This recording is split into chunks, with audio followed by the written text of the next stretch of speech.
नमस्कार. नमस्कार. आज आपण निमगाव तालुका इंदापूर जिल्हा पुणे या ठिकाणी आदलिंग साहेबांच्या प्लॉटवरती आदलिंग साहेब तुम्ही ह्या कधीचा प्लॉट आहे हा? हा 15 जानेवारी 2025 25 म्हणजे चालू बहार धरलेला तारीख. ही झाडं कधीची ती? झाडं 2021 ची. 21 ची. तेव्हापासून याचं नियोजन कसं करताय तुम्ही? तेव्हापासून नियोजन ह्या चंडे साहेबांच्या शेड्यूलनुसार करतोय. शिंदे साहेबांच्या मार्गदर्शनाखाली प्लॉट तुम्ही ठेवला. हा. तर काय म्हणजे शेड्यूलमध्ये 3 वर्ष म्हणजे 3 बार तुम्ही यांच्या मार्गदर्शनाखाली ठेवण्याचं काय कारण आहे? ही वेळेच्या वेळेला औषधं वापरणे, वेळेच्या वेळेला रोगावर कंट्रोल करण्यासाठी ह्यांचं शेड्यूल आपण वापरलेलं आहे. ते शेड्यूलमध्ये गरजेनुसार हा, औषध. गरजेनुसार औषधं वापरणे. बरं, मग अजून काय फायदा सांगता येईल शेड्यूलचा? खतांचा वगैरे काय कसं नियोजन असतं? खतांचं आणि औषधांचं नियोजन जैविक आणि रासायनिक दोन्ही कॉम्बिनेशनमध्ये चालू देतात.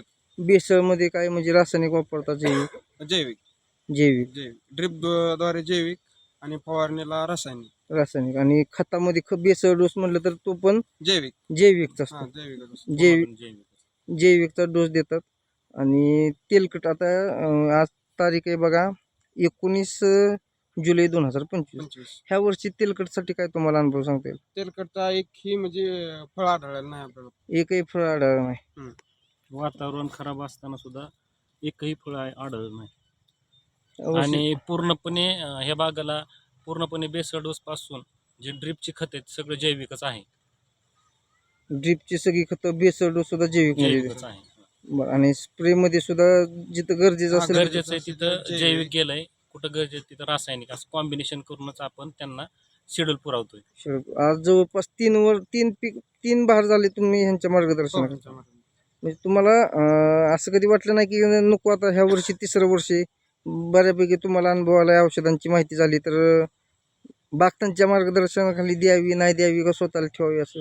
नाही वाटलं, पण त्यांच्या मार्गदर्शनाखाली ठेवल्यानंतर आपल्याला टेन्शन राहत नाही ना. टेन्शन राहत नाही. औषध शेड्यूलचं जुळवण्याचं. बरं. आणि बाकी आता तुम्हाला बाग जर रिजेक्शन माल म्हटलं तर किती काय नाही? नाही, रिजेक्शन असा नाही. रिजेक्शन असा माल नाही. म्हणजे तुम्ही शिंदे साहेबांच्या मार्गदर्शनावरती समाधानी आहात? हो, समाधान. झाडाला माल पण असा चांगला आहे, सगळीकडे माल असं एकसारखा चांगला आहे.